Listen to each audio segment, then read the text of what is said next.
il y a un militant qui a posé une question. Je crois que c'était Cool Mind qui avait demandé au père Martial Koulibaly quelle est la symbolique dans un combat quand les femmes vous soutiennent. Ceux qui te soutiennent là, quand la majorité ce sont les femmes. Et puis quelle est l'importance de la pluie lors des grands événements. Ils avaient posé cette question-là.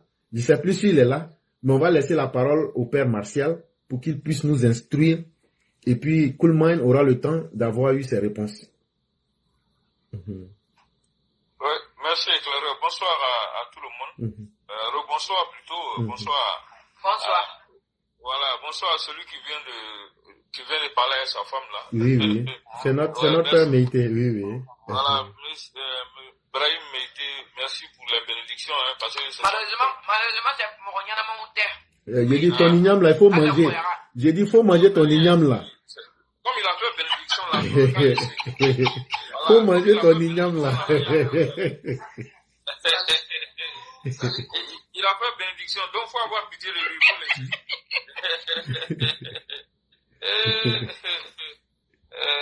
Donc, bon. Il est resté, parce qu'il faut pas mon igname va serrer mon cou.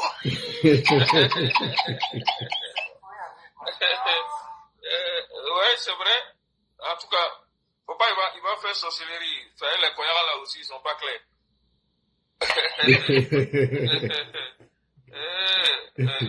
Ce qui est sûr, c'est qu'on peut dire déjà dans un premier temps par rapport à la symbolique de soutien des femmes.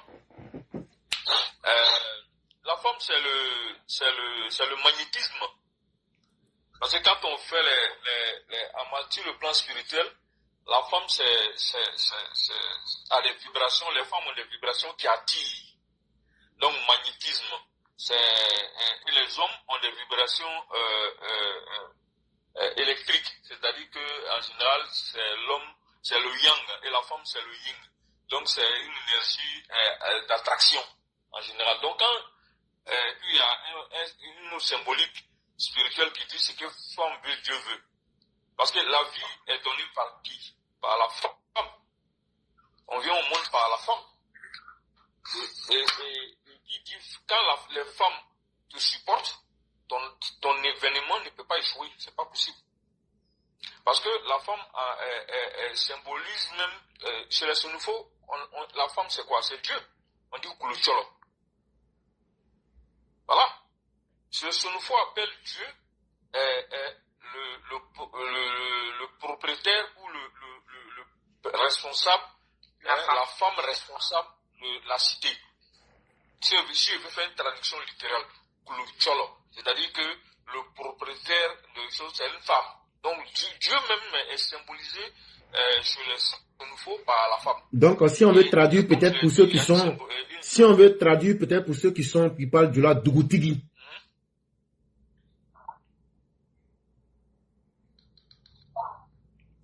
Alors?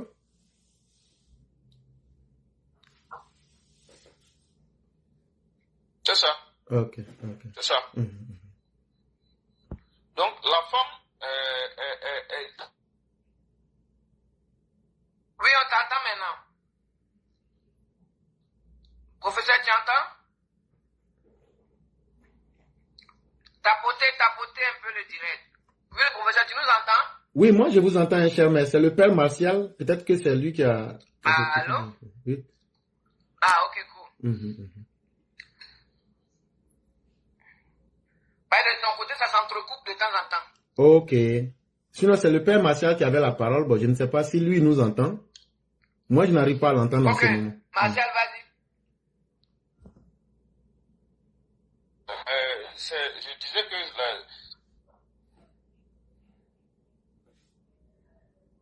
ouais, moi, je vous entends, il n'y a pas de souci. Tu parlais, puis à un moment donné, on n'entendait plus rien. Donc, on t'a laissé, mais voilà. Donc, je disais que on dit la mère nature. Vous voyez déjà, quand spirituellement, on dit la mère nature. Donc, il y a une certaine force créatrice au niveau de la maman. Voilà. La maman joue un rôle très important. Donc, quand tu parles de maman, c'est la femme. Voilà. Et la beauté aussi, la séduction le pouvoir d'attraction à cause de, justement de cette vibration d'attirance que la femme a. Tout ça, ce sont des symboles sur le plan spirituel qui sont très importants. La femme aussi, c'est la transformation. La femme représente aussi ce qu'on appelle la lune. Quand la lune apparaît là, tout le monde regarde, on cherche, chaque mois, on cherche à voir la lune. Et la lune aussi, ça symbolise quoi? On dit, en Djoula même, il y a une expression pour dire, quand les femmes font les règles, on dit Akakaloui. Voilà. Pourquoi on dit ça? Tout ça, c'est pour montrer que la féminité est à la base même de la création. Parce que l'homme, quand il finit de poser son acte, après tout le reste, ça se passe dans le corps de la femme. C'est le seul être qui est capable d'avoir une autre vie en elle, en plus de elle-même sa propre vie. Elle porte un bébé dans son ventre pendant 9 mois et elle accouche de ce bébé-là. L'enfant vient au monde par la femme. Donc la femme est au centre même de la création. C'est le dépositaire même de la création. En tout cas, la création sur terre. Donc quand les femmes te supportent, sur le plan spirituel, c'est une symbolique très importante. C'est la symbolique, ce que ça représente, c'est aussi l'émotion, c'est aussi l'intuition, c'est aussi la réceptivité. Parce que tout ça, parce que quand je dis magnétisme, ça veut dire qu'à partir du moment où il y a un magnétisme, donc il y a de l'attirance, donc il y a de la réception. Donc vous voyez que le fait que les femmes soient au devant, même les publicités qu'on fait, quand les gens font souvent la publicité de certains produits, ils mettent les images des femmes au devant pour que justement ça puisse interpeller, même les femmes aiment aussi regarder leurs camarades femmes. À plus forte raison, les hommes. Vous voyez? À plus forte raison, les hommes. Donc, ça vous dit que... Chaque fois que vous la parole, je dis tout le monde doit faire direct là, donc faut pas la chasser. Nous tous, on va faire direct là ensemble. Faut pas chasser les PV tranquille. Voilà, pour me résumer, la symbolique réelle même, la femme, c'est la matrice. Ça, c'est aussi une source de vie. C'est la gardienne de la naissance, en fait. Elle est la gardienne de la naissance. C'est elle seule qui a la clé. C'est-à-dire, un homme là, si quand toi tu as fini de faire ton travail là, quand toi tu t'es retiré là, tout le reste là, c'est la femme qui gère. Jusqu'à ce que l'enfant vienne au monde. Et quand l'enfant vient au monde, c'est elle qui va lui donner à téter, c'est elle qui va s'occuper des premiers moments de l'enfant jusqu'à ce qu'il soit un homme. C'est-à-dire qu'il devienne grand, qu'il grandisse, que même il devienne adolescent et tout le reste, l'enfant reste toujours proche de la maman. Et n'oubliez pas, entre l'enfant et la maman, il y a ce qu'on appelle le cordon ombilical. Même nous les hommes, pendant que nous marchons comme ça, il y a un cordon ombilical qui est entre nous et puis la mère nature et la nature. Donc, et encore une fois, vous voyez, on dit la nature. Et c'est cette nature-là que le Sunfu appelle Kulutcholo. Voilà, le cosmique. Ce cosmique-là, le Sunfu le représente par la femme. Parce que le Sunfu sait que la femme est dépositaire de la naissance et que c'est la matrice, quelque part. Voilà. Donc, voilà ce que la preuve, on dit quoi? La terre-mère. Vous voyez, il y a des expressions comme ça.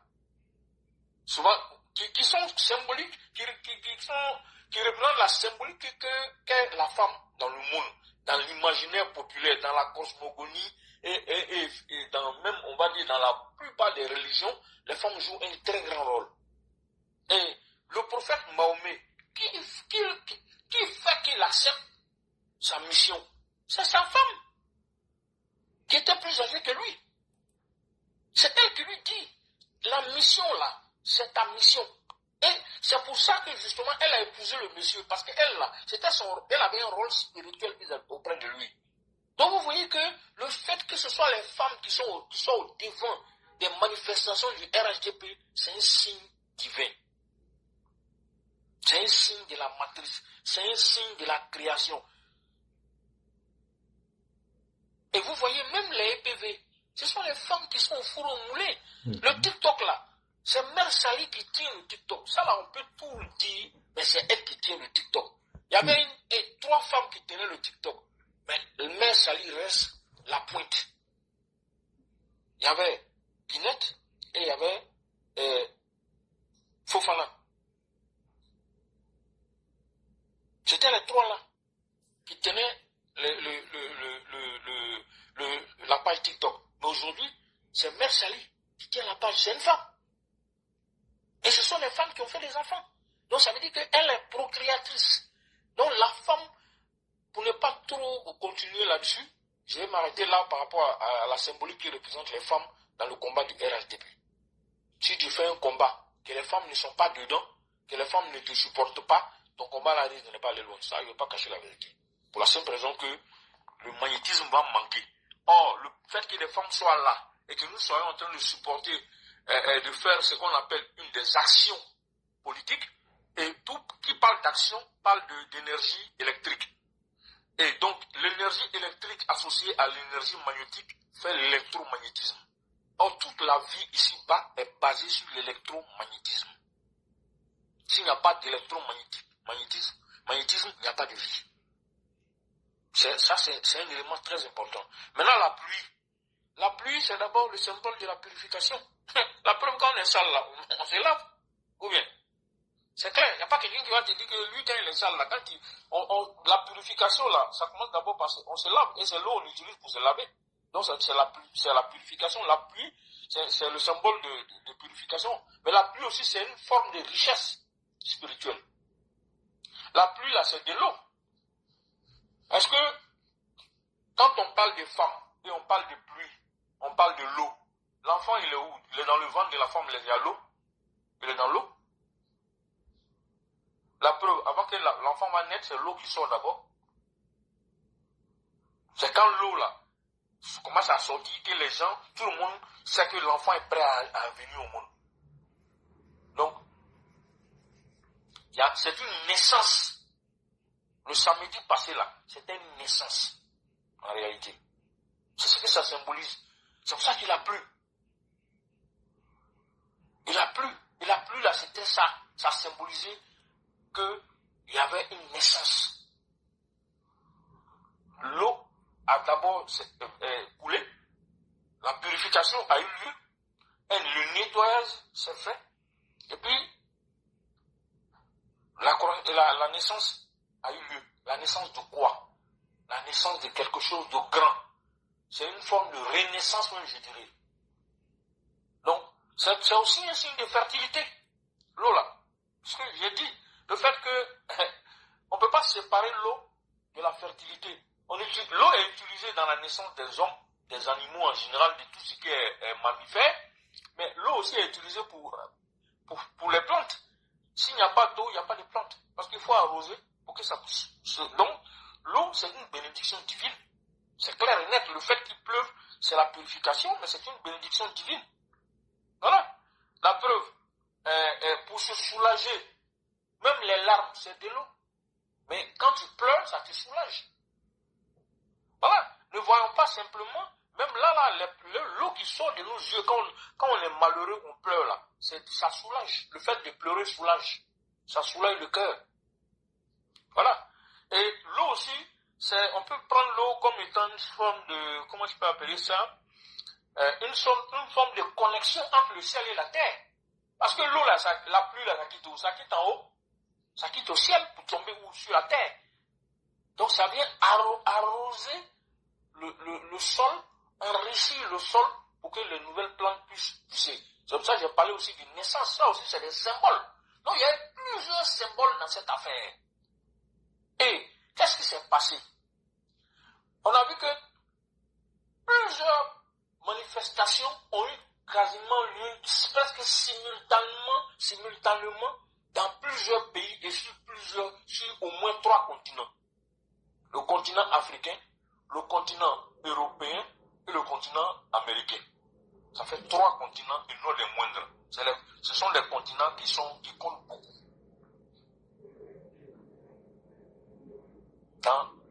qu'est-ce que tout ça représente pour le RHDP?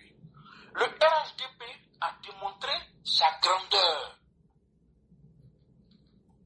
Le RHDP a montré sa capacité de mobilisation.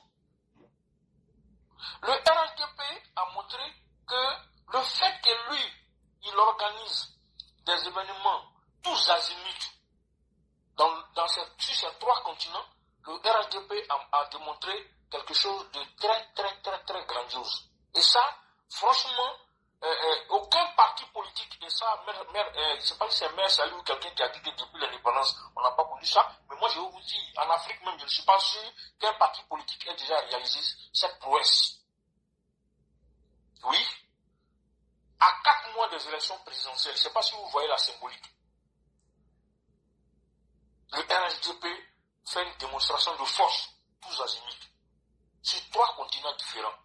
Et ça, franchement, il faut tirer le chapeau au président Ouattara, il faut tirer le chapeau à tous les militants du RHDP, il faut tirer le chapeau aux sympathisants du RHDP, il faut tirer le chapeau aux Ivoiriens de manière générale.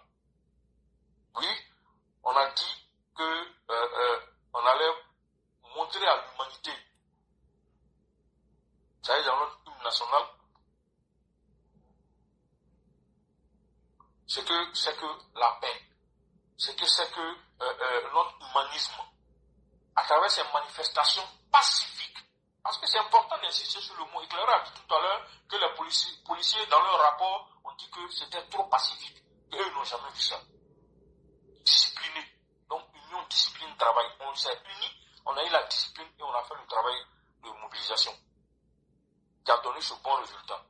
Et les capitales, les grandes capitales européennes, occidentales, sont symboliques d'un symbolisme incroyable. Il y a Paris, il y a Londres, il y a New York. Ce sont les capitales qui décident aujourd'hui dans le monde occidental. Faire cette démonstration de force, c'est une stratégie de matraquage psychologique et une stratégie de démonstration de la légitimité du président Ouattara. Et ça, il ne faut pas l'oublier, c'est important. C'est un message pour montrer la puissance du RHDP, pour montrer la puissance du RHDP, non pas seulement sur le plan médiatique, mais sur le terrain politique. Parce que l'ultime manifestation en politique, ce sont les meetings et les marches populaires. Donc, la guerre de perception de la popularité qui aurait pu exister entre le RHDP et les partis politiques n'existe pas. Comme a dit Touré Mamadou hier, on a tué le match hier. On a tué le match, comme on le dit pour ceux qui connaissent le football. C'est-à-dire qu'avant que le match ne commence, on mène déjà 2, 3, 4, 5 buts à 0. Donc l'adversaire est déjà couché. Alors, c'est une forme d'offensive diplomatique qui a été faite hier. Notamment la démonstration de Paris. La démonstration de force de Paris, c'est une forme de puissance diplomatique, mais une offensive diplomatique qui s'expliquait tout simplement par le fait que les Européens seront convaincus pour ceux qui ne l'étaient pas, que le RHDP est sur le terrain et que le RHDP a encore démontré sa capacité de gérer la Côte d'Ivoire, de proposer une gouvernance à la Côte d'Ivoire. Ah oui, c'était donc hautement symbolique, à la fois sur le plan spirituel, de par l'existence et la présence et l'activisme des femmes, et de la pluie qui s'est associée pour créer ce qu'on appelle la naissance d'un nouvel élan, d'un nouvel espoir pour la Côte d'Ivoire. Parce que nous sommes en année électorale et nous allons voter dans 4 mois. Donc cet ensemble d'événements à l'orée d'un congrès hyper important qui va se tenir dans maximum 1 semaine est une démonstration de force. C'est une démonstration de force aussi sur le plan de la logistique, de l'organisation du parti, qui sait organiser de façon simultanée plusieurs événements politiques de grande envergure. Ça, c'est des éléments importants. Oui. Donc, on a coupé, c'est ce que je disais, on a coupé en réalité l'herbe sous le pied de l'opposition. Ils n'ont plus d'arguments, sauf les politiciens européens qui veulent fermer leurs yeux. Ils pourront fermer leurs yeux, mais ils n'auront que leurs yeux pour pleurer. Parce que on a coupé les herbes sous les pieds de l'opposition pour la simple raison que la démonstration de force qui a été faite là, aucun parti politique, je dis bien aucun parti politique ne peut le réaliser. On a vu la manifestation du PDCI samedi. C'est une courte distance d'à moins d'1 kilomètre. Ils ont quitté Sokosé, ils ont parcouru environ 500 mètres. C'est juste un petit espace à côté de Sokosé pour ceux qui connaissent bien le secteur. Moi, je connais très bien le secteur, j'y vais régulièrement. C'est un petit coin. Hein. Les gens, quand il y a les matchs de la CAN, certains MTN ou bien Orange souvent organisent des manifestations là-bas, ils mettent des écrans géants et puis on organise, les gens viennent regarder, il y a c'est un secteur en tout cas, c'est pas très grand. Voilà, c'est-à-dire que ça, là, tu peux pas avoir plus de 2000 personnes là, franchement. Et ils ont organisé cette petite marche-là jusqu'au carrefour de Gand. Donc c'est vraiment pas plus de 500 mètres, quoi, franchement. Mais ils n'ont pas véritablement mobilisé. Alors que partout, en Côte d'Ivoire, le RHDP mobilisait. En Europe, le RHDP mobilisait. Aux États-Unis, le RHDP mobilisait. Voilà pourquoi je dis le RHDP a coupé les herbes sous les pieds de l'opposition. Voilà. Donc, vraiment, voilà l'analyse rapide que je pourrais faire par rapport à la symbolique de la femme, la présence et l'activisme des femmes, la symbolique de l'eau, de la pluie, et puis, enfin, la démonstration de force, l'analyse politique qu'on peut faire à la suite de ce qu'Éclaireur a dit. Voilà ce que je peux ajouter sur le fait que c'est une démonstration de force et c'est une victoire diplomatique, une victoire politique, mais une victoire diplomatique en même temps. Voilà. Avec ça, le président Ouattara est plus à l'aise. Il était déjà à l'aise, mais il sera encore plus à l'aise quand il va dire que mon parti, jusqu'à preuve du contraire, représente l'avenir de la Côte d'Ivoire. Parce que vous avez vu comment le peuple ivoirien s'est mobilisé. L'opposition peut dire ce qu'ils veulent. Ils peuvent raconter ce qu'ils veulent. Quand tu as dit oui, on a pris des étrangers, on a pris des clochards, on a payé des gens. Mais encore faut-il que les clochards et les étrangers acceptent de venir à notre marche. Donc ça veut dire que là aussi, c'est encore la preuve que nous savons mobiliser. Parce que diriger un pays là, c'est pas simplement tu ne diriges pas ton pays que simplement avec des partisans et des choses. Et les ressortissants de ton pays, tu diriges aussi le pays avec les étrangers qui vivent sur le territoire. Si nous sommes capables de mobiliser autant, même si on a utilisé des subterfuges pour mobiliser, mais ce n'est pas un drame. On ne sait pas qu'on en a. Donc c'est plutôt le manque de réalisme politique. Encore une fois, la négation dont l'opposition s'est montrée maître en la matière, qu'ils sont en train d'exprimer. Eux, ils ont toujours nié la réalité. Et c'est ça qui les condamne. Et c'est ce qui va faire qu'ils ne vont jamais pouvoir s'en sortir dans ce pays-là. Et nous avons dit, et nous le répétons régulièrement, c'est l'opposition qui va prendre le pouvoir en Côte d'Ivoire, ce n'est pas cette opposition. Parce que cette opposition est disqualifiée. Elle s'est disqualifiée par ses pratiques nauséabondes, par ses pratiques de mensonges, par ses pratiques de déstabilisation, de tentatives, plutôt de déstabilisation, mais surtout par ses pratiques de manipulation de la population ivoirienne. C'est aussi simple que ça. Et tout ce que l'opposition entreprend ne marche pas parce qu'à la base, il n'y a pas de baraka. Et pourquoi il n'y a pas de baraka? Pour la simple raison que les gens travaillent pour leurs intérêts mesquins et personnels. Ils ne travaillent pas pour la population ivoirienne, ils ne travaillent pas pour le bien-être du peuple. Voilà. franchement, il faut faut pas qu'on continue, il faut qu'on continue sur cette lancée.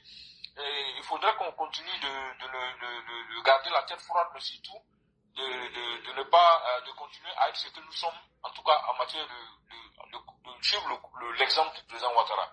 Et Claire lui a répondu que mais la preuve même qu'on continue de suivre l'attitude du président Ouattara, le président Ouattara, quand il a pris le pouvoir, un homme ordinaire aurait laissé les gens se venger.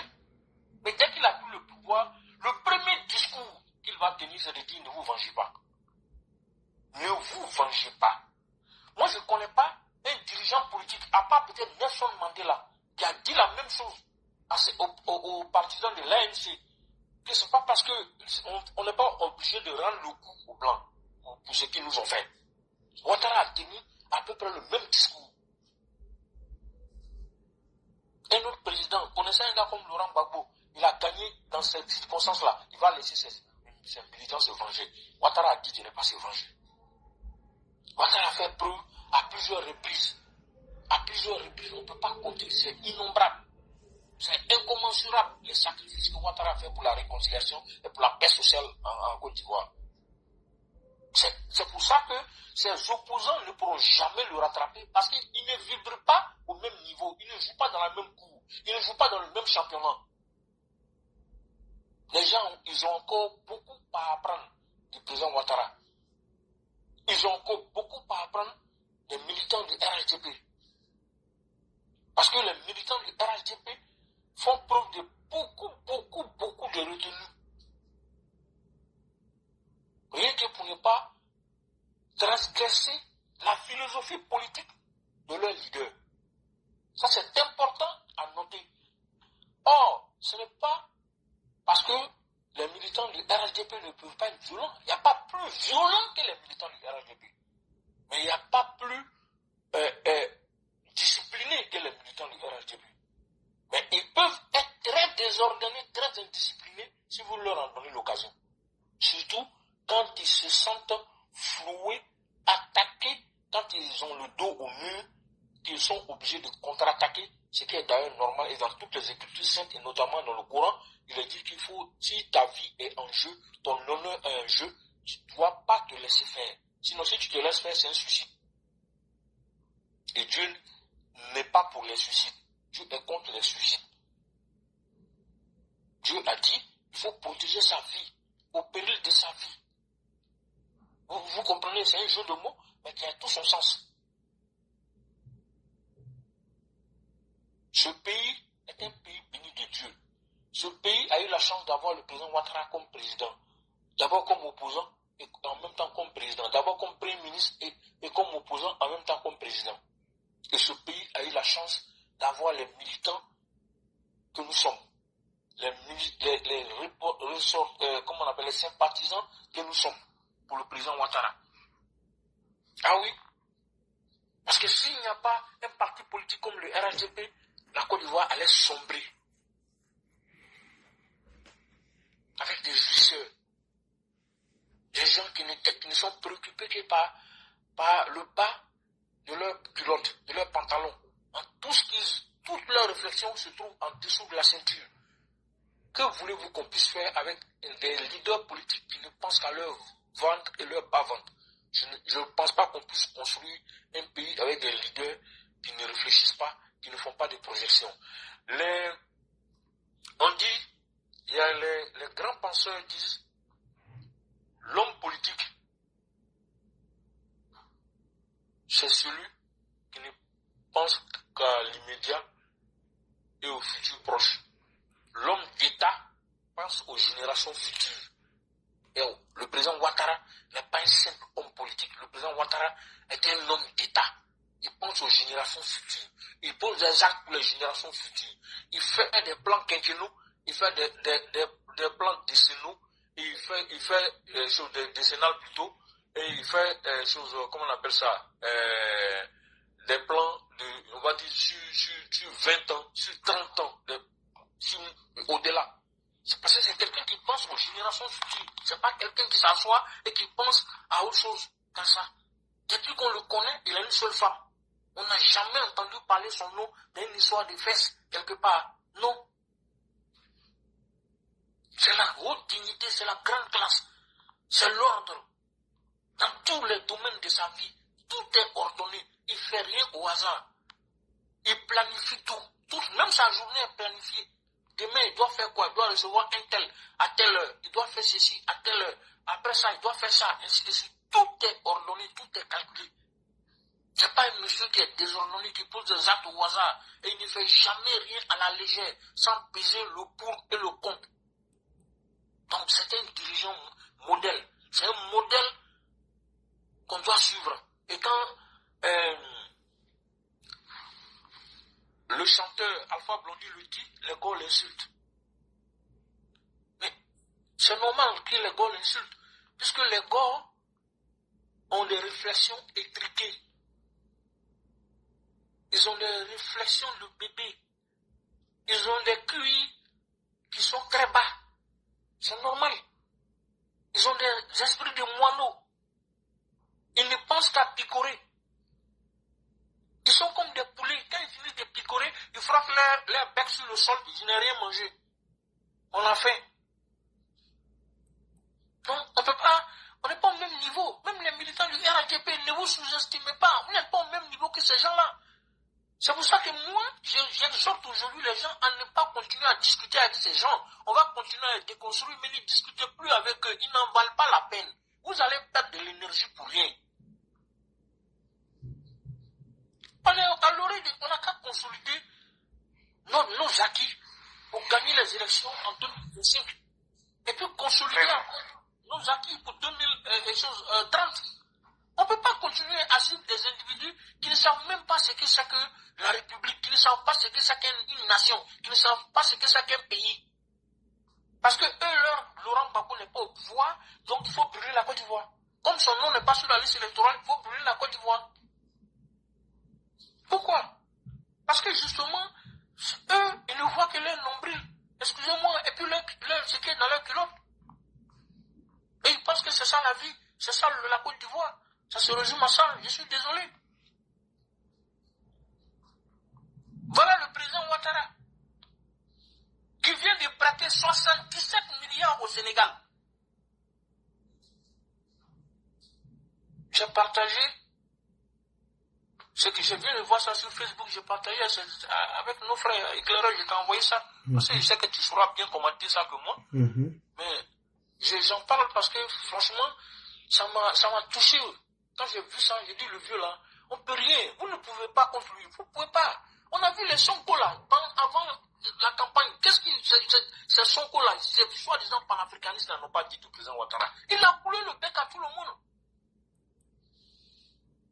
C'est le président Ouattara qui va prêter parce que le Sénégal est coincé. Aujourd'hui, ça ne va pas. Le Sénégal est en difficulté. C'est pour ça que nous on exhorte Tidiane Tchap, il a qu'à aller aider ses frères. Il a qu'à aller les aider comme il est économiste, il est trop intelligent, il est machin là. Le Sénégal a besoin de s'il le fait là, on va pas le condamner pour ça. Voilà le président Ouattara. Il a prêté de l'argent au Sénégal, 77 milliards. Ouais, c'est un appui budgétaire. Parce que le déficit budgétaire est abyssal. Ils ont besoin d'argent. C'est un pays frère.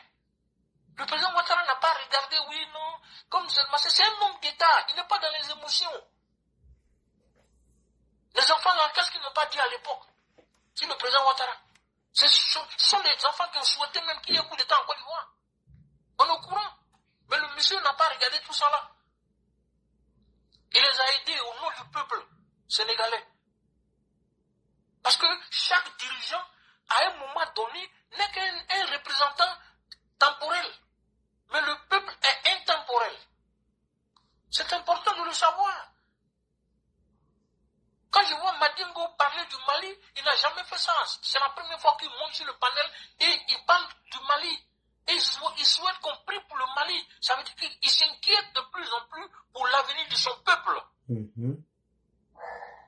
Voilà, lui il est aux États-Unis, mais il ne souhaite pas que son pays continue de sombrer. Voilà la réalité.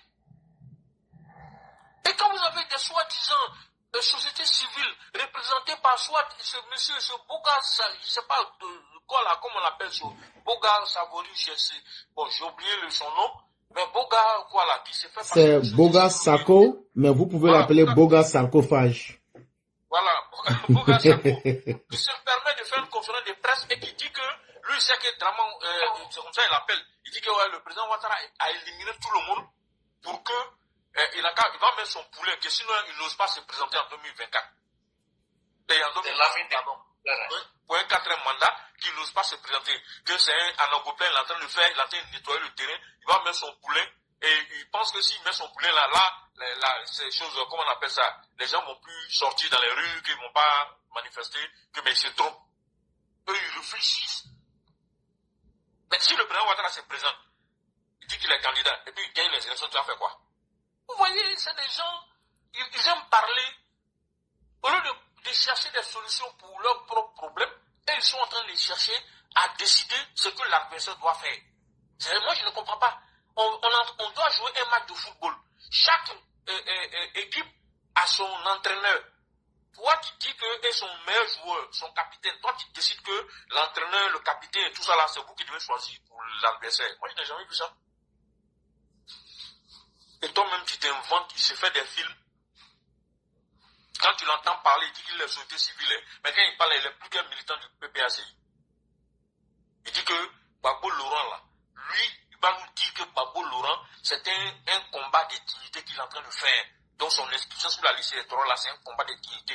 Il va comparer ce combat-là, il fait une insulte à la mémoire de Martin Luther King. Il va aller comparer ce combat-là au combat de Martin Luther King. Je ne sais pas si vous vous rendez compte de la gravité de ce combat. Celui-là, est-ce qu'il s'entend? Si Martin Luther King était là, lui-même, il allait mettre sa main sur sa tête et puis crier. Vous dites non, ne faites pas ça. Il allait crier Wobourou.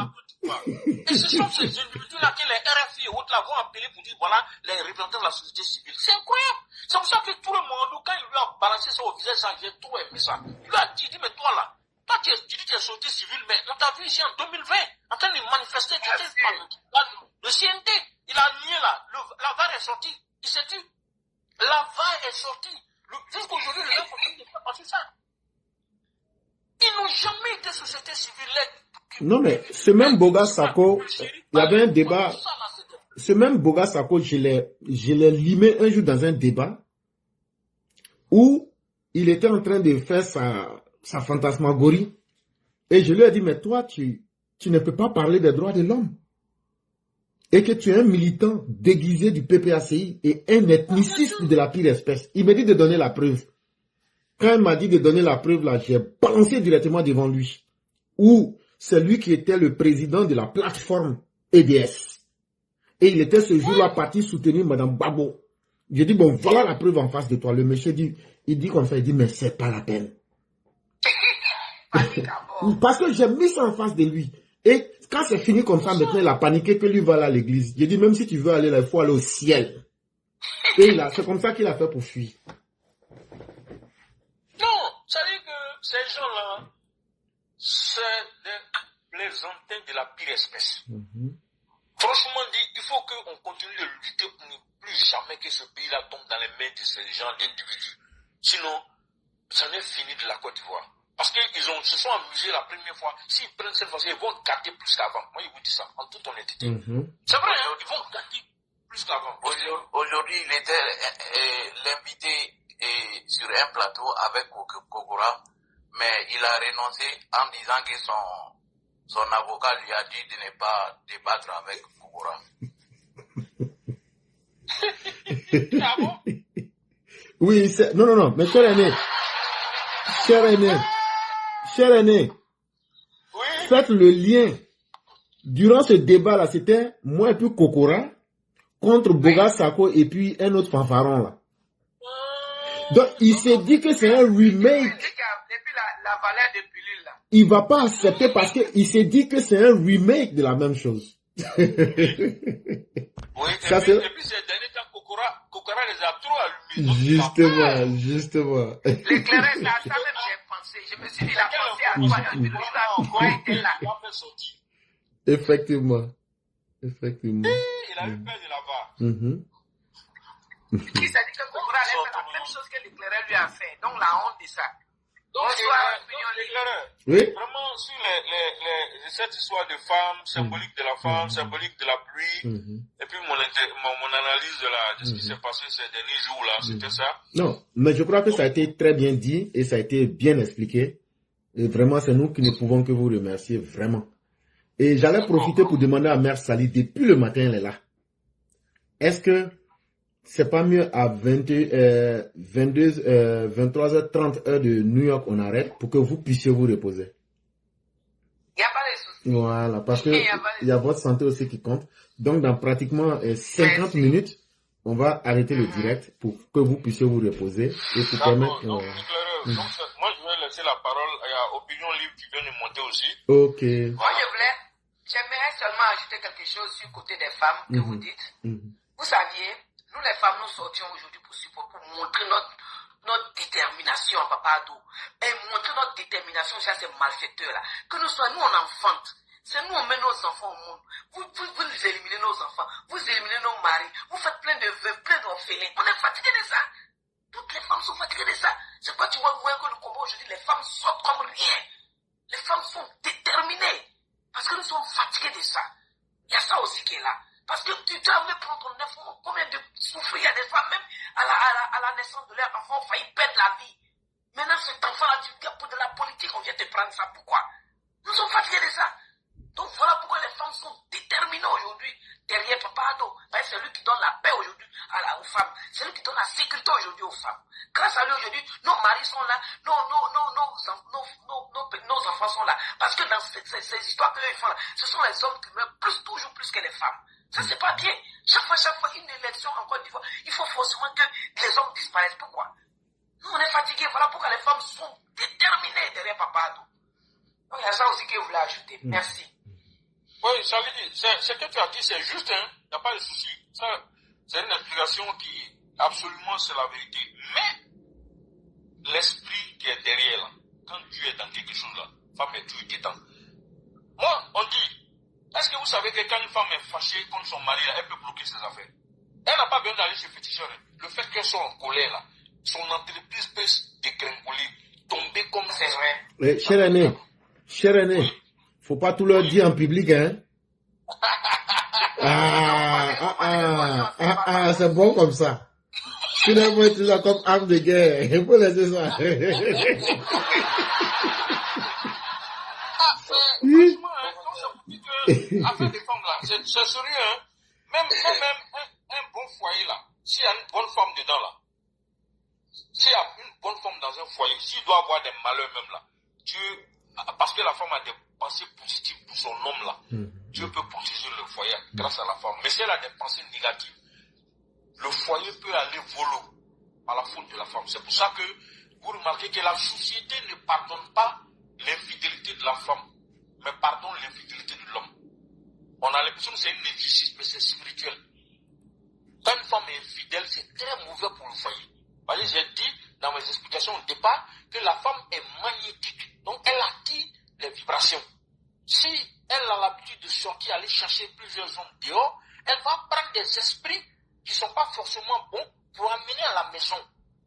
Et quand son mari va coucher avec elle, il peut hériter de ces esprits-là qui ne sont pas souvent bons. Et ça peut déstabiliser le monsieur au plus profond de son âme. Et ça, c'est très dangereux. Surtout si le monsieur est faible spirituellement. S'il n'a pas la protection nécessaire, c'est pas bon. C'est pour ça que quand on dit souvent qu'il vaut mieux avoir affaire à une femme qui craint Dieu. Donc quand femme est dans ton affaire politique, toi en politique là, c'est une affaire publique, et puis les femmes on te soutiennent beaucoup de temps, et c'est elles qui s'investissent, qui posent les actes, qui essaient de courir de gauche à droite pour faire pour que ton affaire puisse avancer là. Mon ami, ça va aller devant, hein. Ça c'est obligé. Monsieur Martial, si vous permettez, j'ai un petit additif à donner sur la femme et puis la pluie dans l'événement d'hier. Et chez nous au Mandé, nous on appelle la femme Mousso. Mousso, c'est la contraction de Moïso. Par exemple, avant, quand de quelqu'un accouchait, on disait que Amuso Moïla. Donc, la femme a donné naissance. Donc, ça veut dire que la femme, c'est la maison de la vie. Voilà, Mousso, Moïso, la maison de la vie. Bon, la pluie, l'eau, dans notre tradition aussi, on dit que c'est la vie. Et professeur, la vie et puis la vie et la vie se rencontrent. On va dire que l'objectif auquel tu es là a été revivifié. Si tu vas chez les géomanciens ou bien les gens qui font les choses traditionnelles là, s'il y a ces cas, ils vont dire que ton objectif a été revivifié. Parce qu'il y a des vies qui se sont rencontrées. Voilà, c'est ça, bon, je voulais ajouter un peu, bon, même s'il y a un peu de choses. Madingo, voilà, je crois que vous avez tellement bien expliqué tout que là, je parle pas en tant que chrétien ou musulman, mais je parle en tant qu'Africain. Vous avez tellement bien touché. Pour ceux qui ne sont pas des Africains, chez nous, quand on fait nos pratiques mystiques africaines, si le sacrifice qu'on fait là, ça a marché là, on sait à travers des signes. Si on a fait ça dans la nourriture qu'on a déposée là, il y a des fourmis qui sont rouges comme ça, ils vont venir manger ça. Maintenant, parce qu'il y a plusieurs types de sacrifices. Si c'est un sacrifice qu'on devrait faire avec un poulet là, si le sacrifice là a pris là, tu vas voir le poulet là, il va faire son rouge casse-casse, ses deux pieds vont se lever en l'air. Il y a des sacrifices qu'on fait dans l'eau. Quand on fait ce sacrifice dans l'eau là, au bord de l'eau, on a fait ce sacrifice là. On va demander à quelqu'un, il faut attraper un poisson dans l'eau là. Quand il va attraper là, si ce sacrifice là a marché, mais ça n'a pas marché là, on va couper la queue du poisson. Et puis on va laisser le poisson dans l'eau là. Quand on va revenir, on va dire d'aller attraper poisson. Si on attrape un poisson là, et puis quand on voit que sa queue est normale là, c'est que le sacrifice là n'a pas marché. Mais si ça a marché là, c'est le même poisson là on va attraper. C'est vrai qu'on ne rentre pas dans beaucoup de détails, pour ne pas que certains passent cesser à certaines choses, mais c'est ce qu'on veut dire aux uns aux autres. Il y a des signes qui ne trompent pas. Quand vous voyez, aujourd'hui en 2025 là, c'est celles qui donnent la vie qui sont les premières pour dire on ne va plus accepter. Ça veut dire que quelque part là, Gbagbo et les criminels de la Côte d'Ivoire ont violé un pacte contre la nature. Bien sûr. Et ce que tu es en train de dire là, Moïso, le centre, l'incubateur, ça veut dire c'est là-bas que tout se fait. Et c'est très important. Ça veut dire que ce ne sont pas, la femme c'est pas, ce que tu vois là, le corps là, c'est pas ça. C'est l'aspect qui est derrière là, c'est ça qui est la femme. Oui, ça c'est plus profond. Et une fois que ça se réveille là, c'est l'appel de la nature pour dire que ce que vous aviez l'habitude de détruire les vies des enfants et des autres là, cette fois-ci c'est contre vous que ça va se retourner. C'est surtout ça. Une fois que les femmes se sont mis devant là, ceux qui avaient l'habitude de détruire les vies, s'ils ne font pas attention, cette fois-ci là, c'est eux-mêmes leurs vies qui seront détruites et c'est les femmes qui vont se charger de ça. Et c'est ce que j'ai expliqué à un. Ne voyez pas la gentillesse du président comme de la stupidité. Parce que quelqu'un qui est gentil avec toi, il sait que tu as fait du mal, mais il t'a condamné pour te dire ta propre société en fonction des lois que ta société s'est donnée. Ta société t'a vomi. Mais moi, je prends le risque de te laisser. Il te met dans une situation extrêmement difficile. Ah, 20 ans on est dehors, 20 ans on est dehors. Hey, mais c'est votre dernière chance. Parce que quand on va vous massacrer dans les rues là, on n'aurait pas eu cette occasion si vous étiez en prison. Mais comme vous ne comprenez rien, vous prenez ça comme de l'argent comptant. Parce que vous vous êtes habitué au mal au point que vous voulez prendre ça comme quelque chose pour vous vanter avec. Mais c'est ce mal-là qui va se retourner. Et vous n'aurez pas ce jour-là même quelqu'un pour dire non, non, non, ayez pitié de lui. C'est à ce niveau-là que les opposants ivoiriens sont. Et il faut qu'ils fassent très attention. Parce que ni la nature, ni les humains, ni Dieu lui-même ne vont leur pardonner cette fois-ci. Et ça, on espère bien qu'ils vont comprendre. Et pour ceux qui peuvent se corriger encore, qu'ils fassent un effort, mais ils sont à leur dernière phase. Et ça, il faudrait qu'ils en soient conscients, quoi. C'est ce que je voulais ajouter. Ouais. Non, mais professeur, vraiment, c'est difficile pour les opposants. Parce que, vraiment, il faut se mettre à leur place souvent, quoi. Pour dire aux professeurs de desserrer un peu. Parce que, il faut voir, les professeurs, moi, comme je vous ai dit là, j'étais chez vous, je peux dire que je connais chez vous que chez moi. Moi, j'ai fréquenté certains de ces milieux.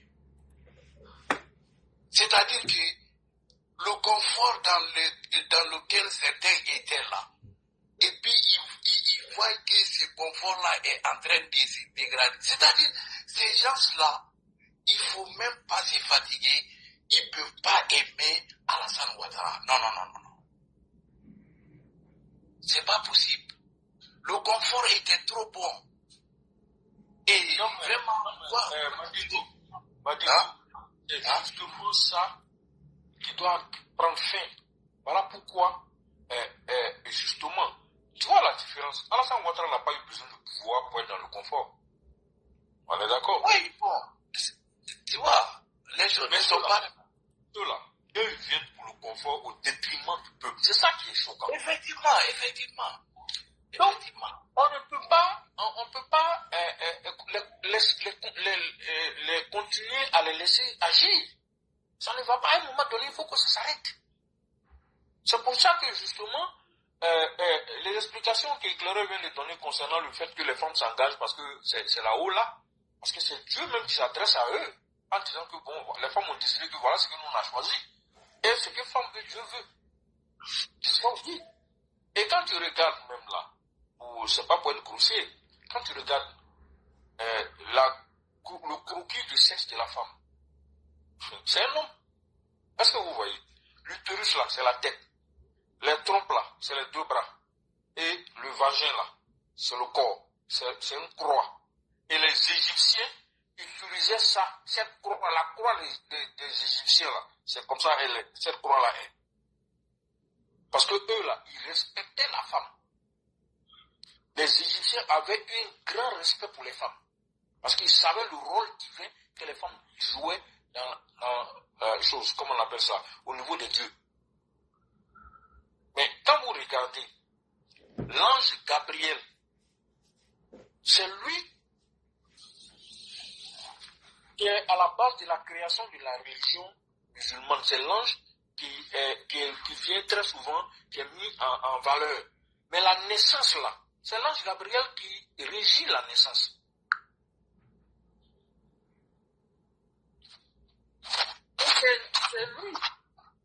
C'est lui qui régit. Quand dans les anges là, l'ange qui joue le rôle qui s'occupe de la naissance. Quand l'enfant doit venir au monde, c'est lui qui régit cet aspect-là. Qui a le travail que lui doit faire sur le plan spirituel là. C'est l'ange Gabriel. Et l'ange Gabriel, il est en connexion avec la lune.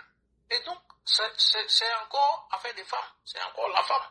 C'est le côté magnétique, c'est l'eau. L'eau là, c'est magnétique. Et l'eau, dans son magnétisme, permet de fabriquer de l'électricité. Donc, c'est la création. C'est pour ça que j'ai dit tout à l'heure que la femme est comme une matrice. Parce qu'on prend l'eau pour créer l'électricité. Ce que j'ai dit là, je n'invente rien. Vous voyez.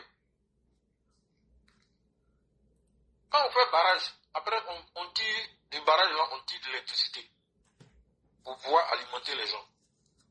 Donc ça vous dit que la création part aussi de la femme. Si la femme est défaillante, il n'y a pas de création. Voilà. Donc c'est un élément important. Et les gens sont en train de jouer avec ces choses-là. La vie des gens, on ne peut pas prendre ça pour s'amuser à chaque fois. On veut le pouvoir, il faut que les gens meurent Il faut que le sang verse pour que moi j'arrive au pouvoir. Ça ne peut pas se continuer, il faut que ça s'arrête à un moment donné. Donc quand Laurent Gbagbo parle de oui, on va se bagarrer, on va faire ceci, cela, mais bon, on connaît. On sait que les pactes que lui a signés là, on sait. Lui, c'est comme ça, lui, il s'est toujours réalisé.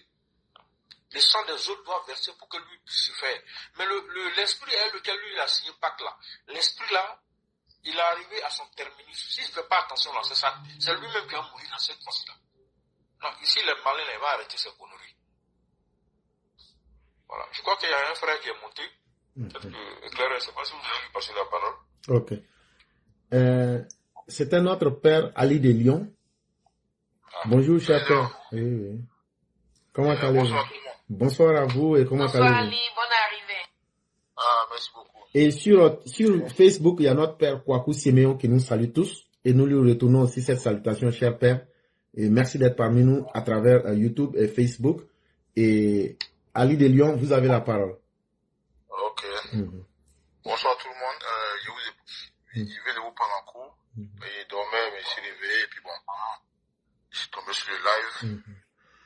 Comme prévu, je suis venu à Paris pour l'événement historique. Et franchement, je ne regrette pas d'être venu. Parce que ce que j'ai vu hier à Stalingrad, j'ai vu une communion vraiment extraordinaire.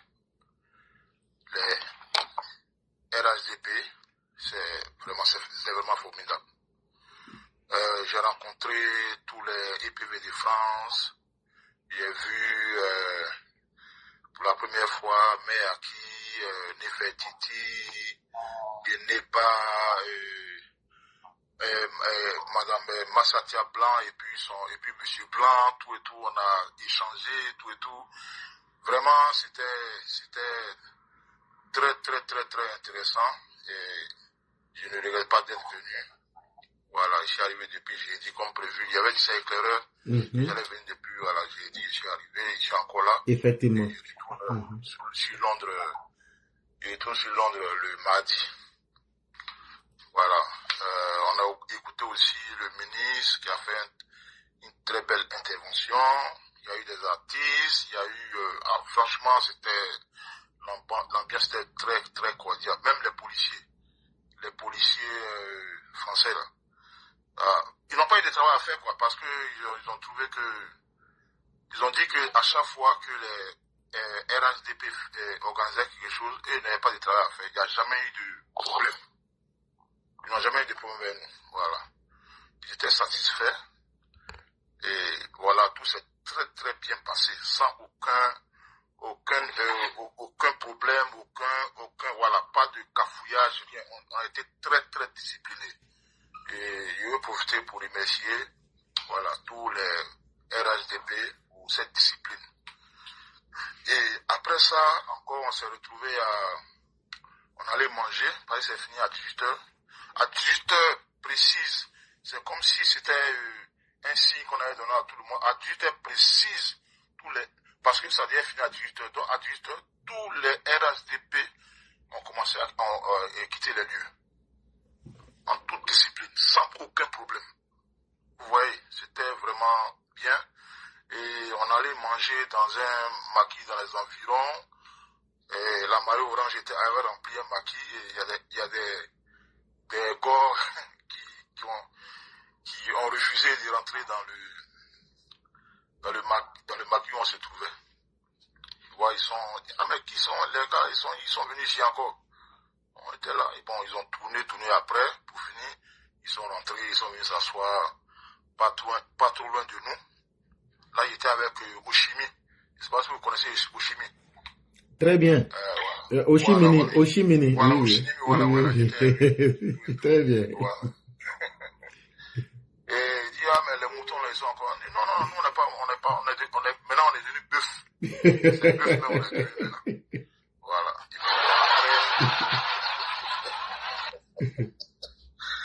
Et après, bon, pour finir, ils ont commencé à échanger avec nous, voilà, et tout, quoi. Puis bon, vraiment, tout s'est passé dans l'autre, quoi.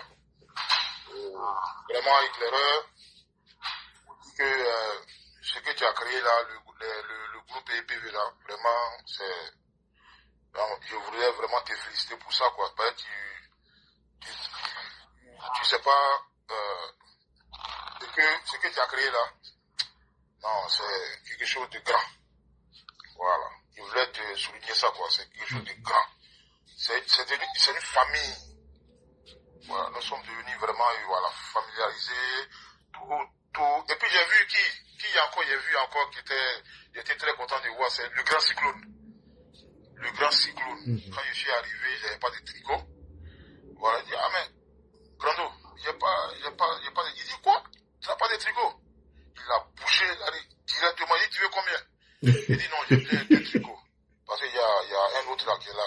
Il allait directement en 5-10 minutes de revenus, voilà. Donc il m'a sapé dans mon tricot, voilà. RHDP, tranquille, quoi. Voilà, donc je voulais aussi passer par l'antenne pour les panels, pour lui dire merci. Voilà, pour ce qu'il a fait pour moi, quoi. Parce que c'était difficile. On demandait les tricots, il y a un petit, bon, dans le coin, il demande les tricots, on a dit que non, les tricots vont arriver après, tout et tout.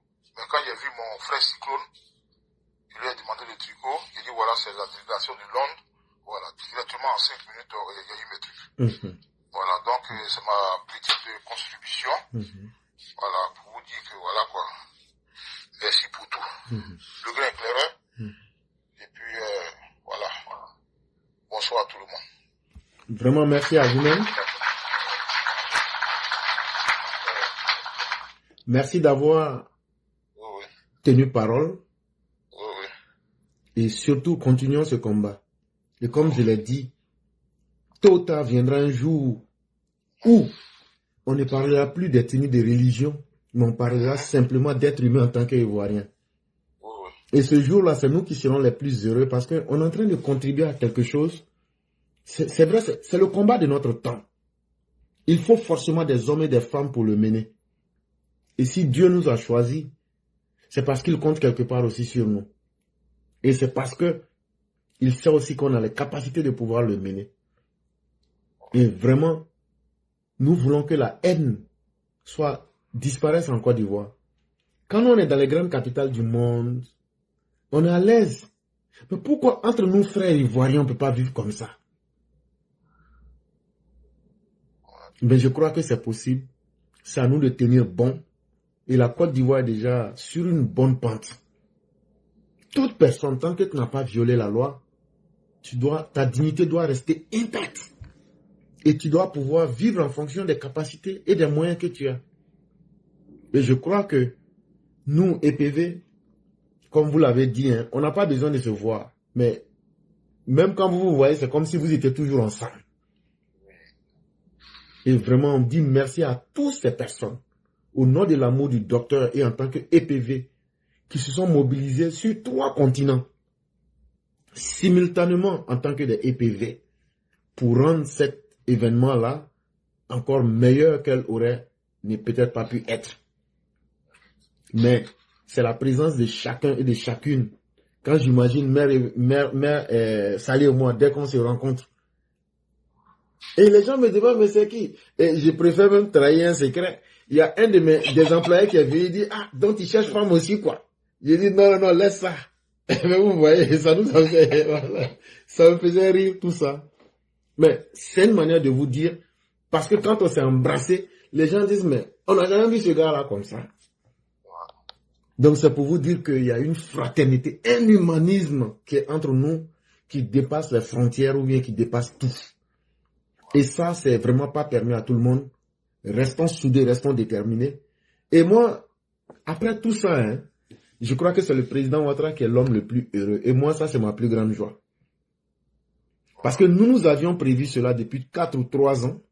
Et on avait dit, jusqu'à la fin de son mandat, il faudrait qu'on s'implique et qu'on fasse quelque chose de ce genre-là. Donc, c'est avec beaucoup de plaisir que tous les EPV du monde, j'ai vu des EPV quitter Philadelphie avec un car de 60 personnes, 5 véhicules venir. Et ça, c'était comme ça de tous les 50 États des États-Unis. Qu'est-ce qu'on peut demander mieux? Et le président Ouattara mérite cela et il le mérite encore plus. Et nous nous disons là, c'est dans les urnes qu'on va lui montrer que pour nous là, c'était pas bouche-parole. Et on va commencer les 4 mois qui restent là. On va organiser des émissions, comment voter. On va expliquer ça à nos parents, jusqu'à même vont dire, c'est bon, on a compris. Comment voter là. On va leur expliquer pourquoi il faut aller voter, comment il faut voter. Et quand ils finissent de voter là, ils n'ont qu'à faire à cause de Dieu. Ce seul jour là, ils n'ont qu'à rester à la maison. Si les opposants disent que ce qu'ils vont faire qu'on n'a jamais vu là, vous voyez comment ils sont inconscients? Que maintenant là, quand on a enlevé Noir de Gbagbo là, ils disent qu'ils allaient renverser Côte d'Ivoire 7 fois. On n'a pas vu ça. Maintenant ils disent que c'est le jour que Ouattara va sortir qu'il a accepté d'être candidat là, que ce jour là, que c'est pas bon. Aïe, Gbagbo m'a été chassé. Vous n'avez pas pu faire quelque chose. Chaque agent a été renvoyé comme un voyou. Vous n'avez pas pu faire quelque chose. Maintenant là, pour cacher leur honte là, nous on dit rien, on attend seulement, quand ils vont dire que Draman là, quand il va sortir de sa bouche là, que lui là, il a accepté d'être candidat là, c'est ce jour là, on va mettre le feu au ciel. C'est ce jour là aussi là, nous aussi on va vous enflammer un à un avec vos chefs couillons là. On vous attend pour ça. Ce qui devrait vous faire mal là, on a enlevé le nom de vos chefs et puis on est là en gangamba et puis on vous regarde, on dit vous pouvez faire quoi? C'est ça qui devrait vous faire mal.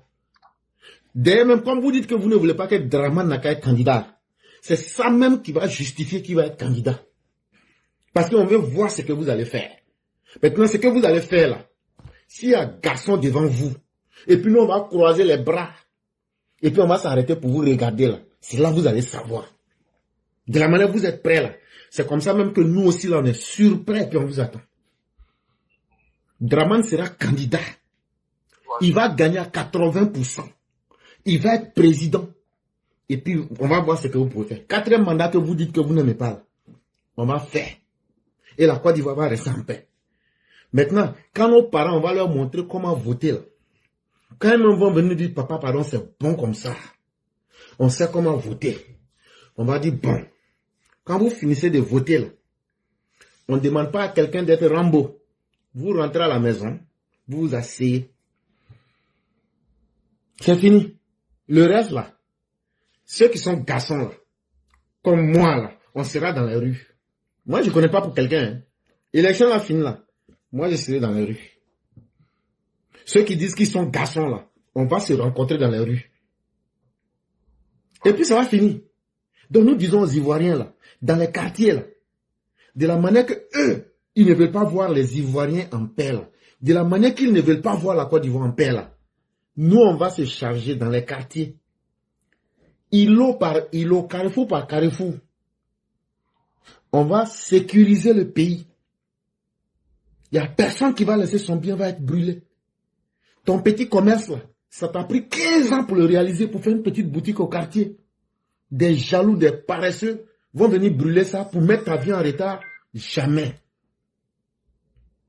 Et ça, il faudrait que nos frères ivoiriens, quelle que soit votre ethnie, votre religion, si vous aimez vos enfants, si vous aimez la stabilité, et si vous aimez le développement qui est fait là, que vous-même vous allez en profiter un peu, et puis vos enfants vont profiter après là, ne rentrez pas dans la violence.